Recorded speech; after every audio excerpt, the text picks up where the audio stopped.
بسم اللہ الرحمن الرحیم۔ پچھلی آیت میں اللہ تعالیٰ نے کافروں کو منکر اور اپنا سچا وعدہ ہونے کا بیان فرمایا تھا۔ اب فرمایا جا رہا ہے کہ اس آیت کا ایک معنی یہ ہے کہ گناہوں کا ارتکاب کرتے رہنے والوں کا انجام یہ ہوا کہ اللہ تعالیٰ نے ان کے دلوں پر مہر لگا دی، حتیٰ کہ برے اعمال کی وجہ سے وہ لوگ اللہ تعالیٰ کی آیتوں کو جھٹلانے لگے اور ان آیتوں کا مذاق اڑانے لگے۔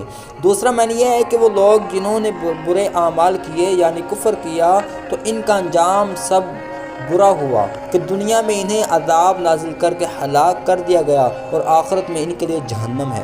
ان کی وجہ یہ ہے کہ انہوں نے اللہ تعالیٰ کے رسولوں پر نازل ہونے والی آیتوں کو جھٹلایا اور وہ ان آیتوں کا مذاق اڑاتے تھے۔